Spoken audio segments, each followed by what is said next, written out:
Will be coming.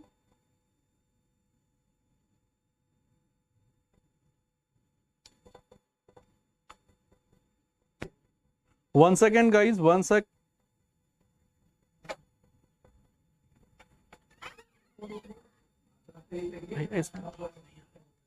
आवाज नहीं है.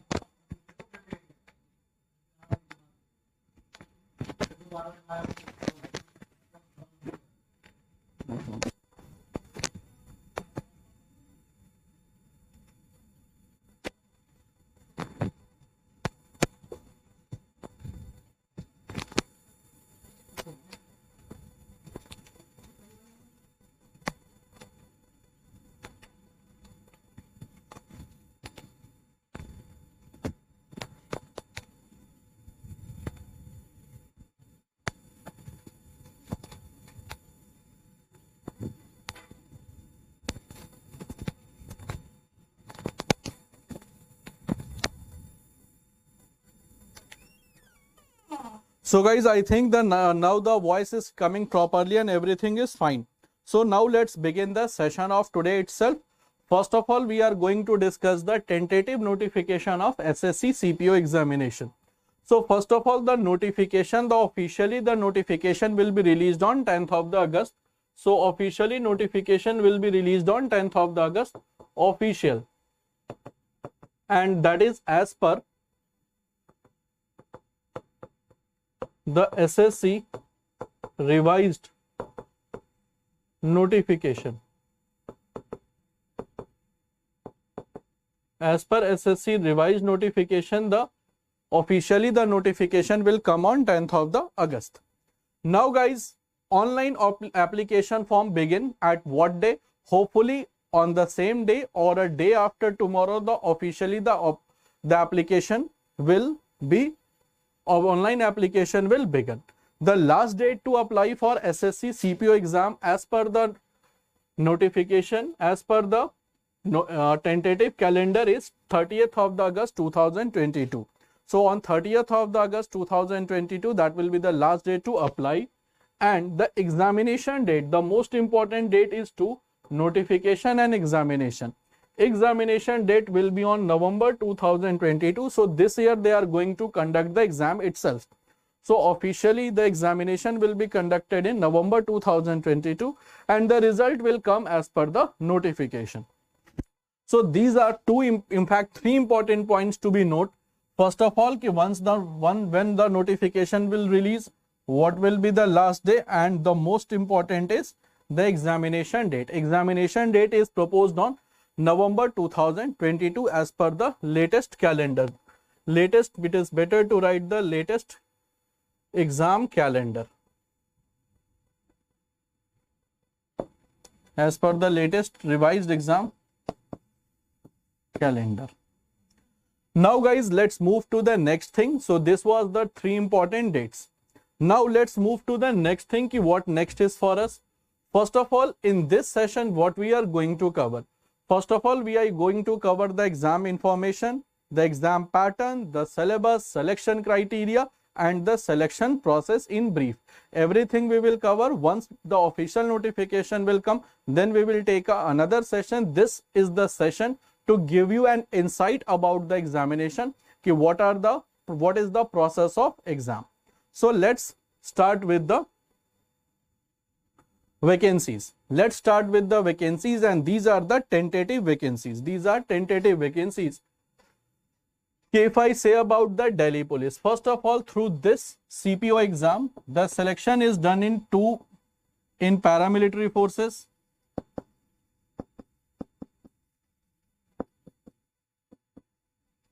then on Delhi Police, because Delhi Police also comes under Ministry of Home Affairs. So paramilitary forces plus Delhi Police, as Delhi Police comes under the Ministry of Home Affairs. Now see, if I talk about the tentative vacancies, and this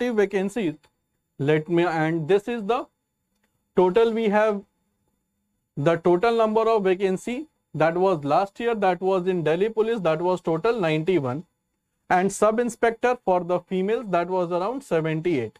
And if I say about the Central Armed Forces, that is the CAPFs, we have the vacancy total 1072 for CRPF, 244 for BSF, 43 for Indo-Tibetan Border Police, that is ITBP, 20 for CISF, and 16 for SSB, that is Sashastra Seema Bal.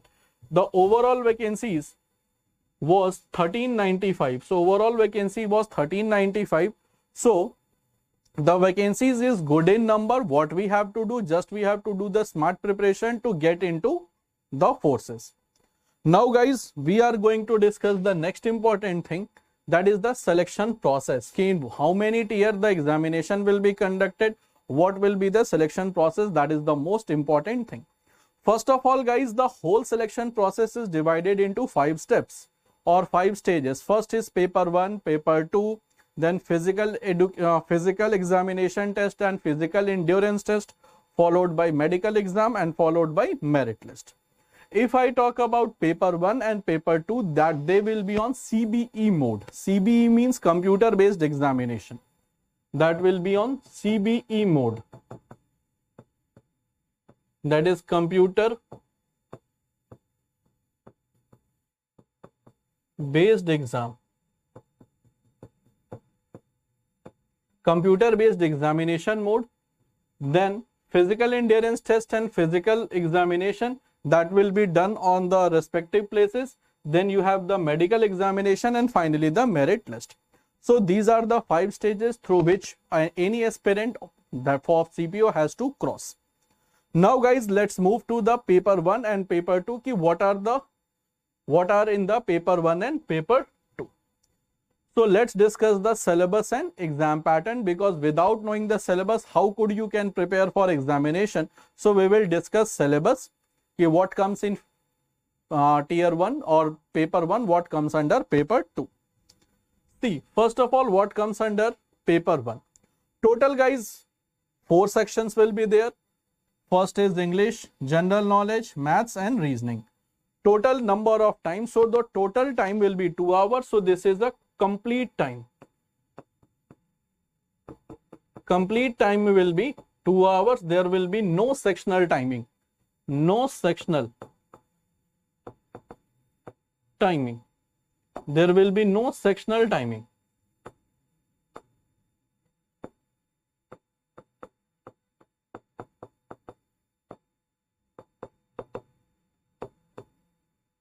There will be no sectional timing as comes under bank examination. Guys, total number of question will be 200. So total number of question will be 200 and total times will be 2 hours. So 200 questions, 200 marks and 2 hours will be the composite time. So 2 hours will be the composite time.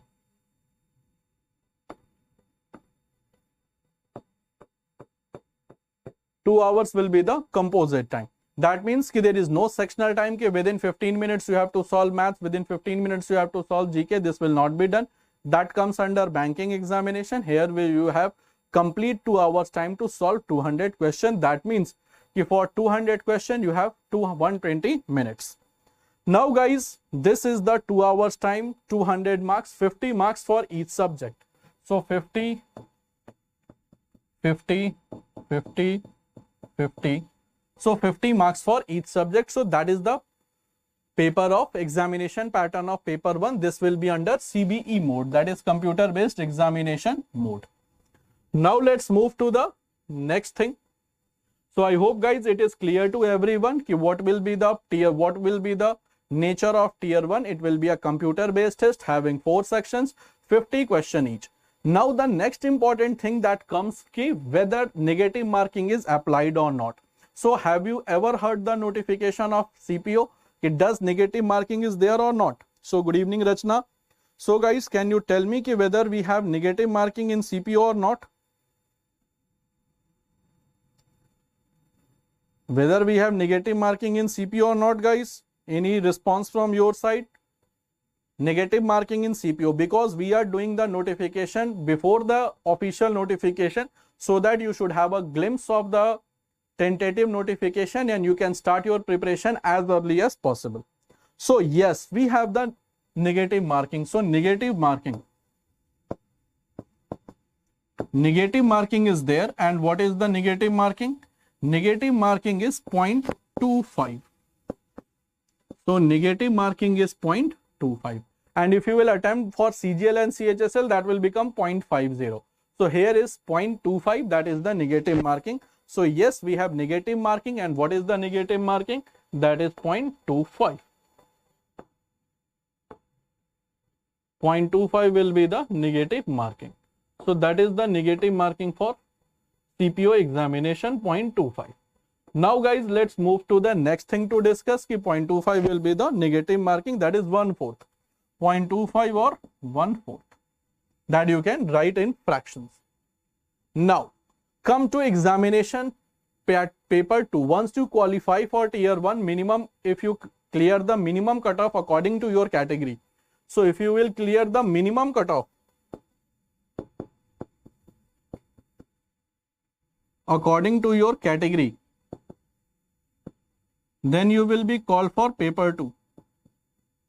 Then you will get the call for paper 2. So minimum cutoff marks according to your category you have to clear, then you will get the call for paper 2. Now guys, what comes under paper 2, that we have to see. Okay, what comes under paper 2?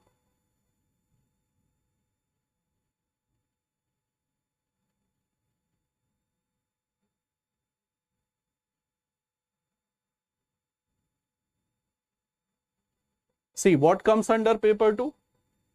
Paper 2 has one section, that is English language and comprehension. So paper 2 has English language and comprehension as the main paper. Composite time will be 2 hours. That means within 2 hours you have to attempt the question, and number of question, number of marks, that also will be 200 questions, 200 marks. 200 questions followed by 200 marks.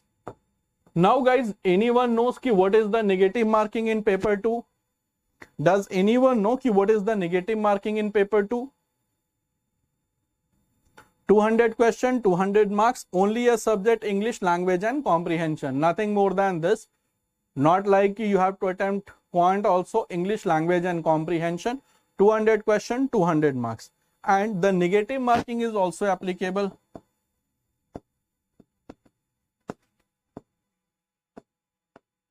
And the negative marking in tier 2 is same, 0.25 or 1/4. So negative marking is also applicable, that is 0.25 or 1/4, that is the negative marking for tier 2 examination.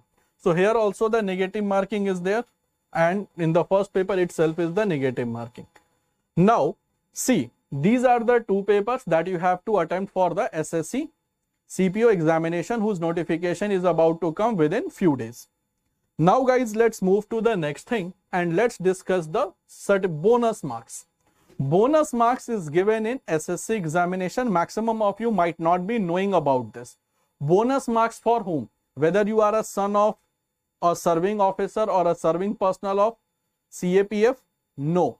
If you are a NCC certificate holder, that means if you are a National Cadet Corps certificate holder, then you will be getting some extra marks, both in paper 1, both in paper 2. So if you are a NCC certificate holder, you will be getting some extra privileges, not only in paper 1, but also in paper 2. See, what is the bonus marks? If I can zoom this thing so that you can see properly, let me zoom this.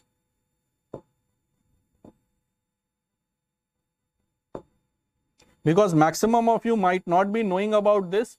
Okay, if you are a NCC certificate holder, you will be getting some extra marks.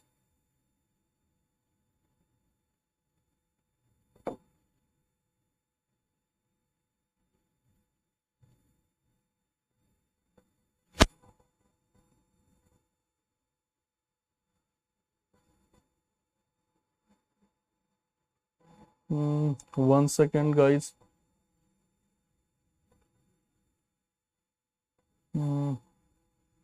Okay, so I am not able to find the Zoom thing. So let me tell you, okay, what are this thing? See, first of all, guys, if you are a NCC C certificate holder, you will be getting 10 extra marks. So if you are a NCC C certificate holder, you will be getting 10 marks extra. So if you are a NCC C certificate holder, that you will be getting 10 marks extra.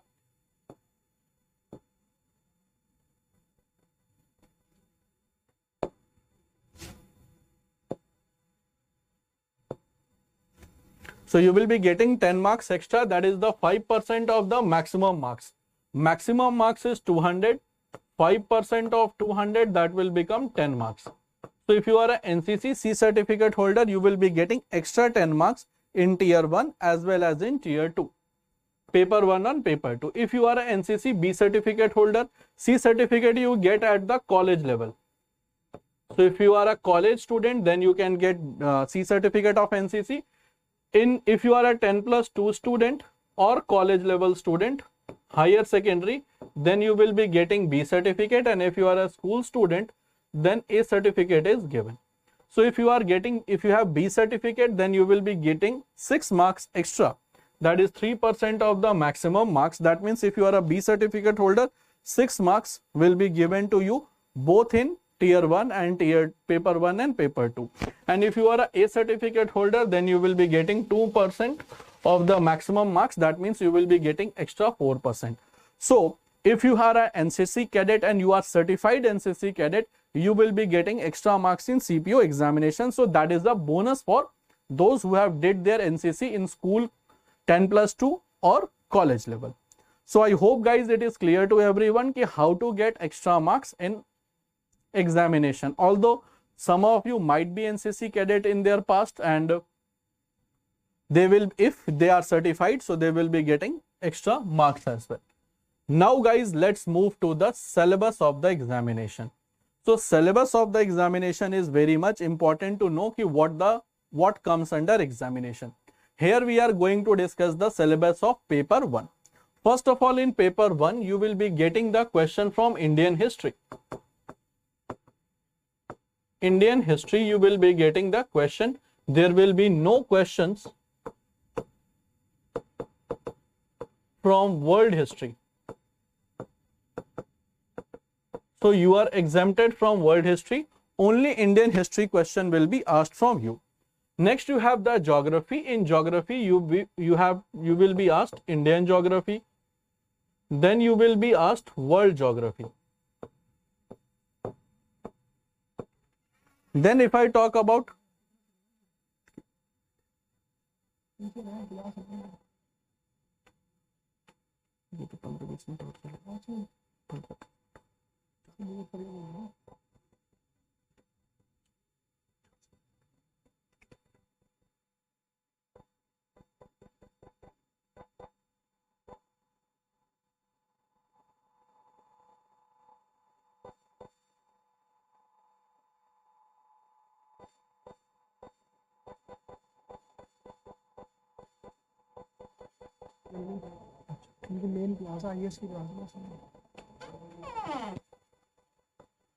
So guys, the question will be from Indian geography as well as the world geography, then Indian economy, and especially the macroeconomy question you will be getting.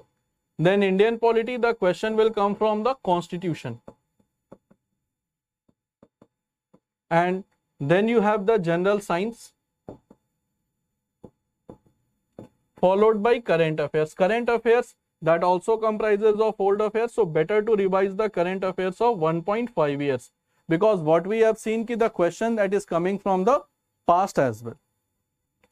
So this is about the general awareness, guys. Next we have the English. In English, generally you will be asked synonym, antonym, then sentence improvement, comprehension, one word substitution, ordering of the sentences, spotting error, selection of the words, ordering of the words in a sentence, close test, and reading comprehension. So this is the syllabus of the English examination for CPO exam. Now the reasoning syllabus, that is the syllogism, symbolic number analogy, number and figures, coding decoding, Venn diagram, drawing inferences, embedded figures, word building, problem solving, and emotional and social intelligence. That will be the question from the next part. Next we have the mathematics. Mathematics, they will ask the question from the arithmetic as well and from the advanced mathematics as well. Arithmetic, you have percentage, profit, loss, average, time and work, time, speed, distance, interest, boat and stream and all. And this is the syllabus for the advanced mathematics like algebra, mensuration, 2D, 3D, trigonometry, height and distance and all.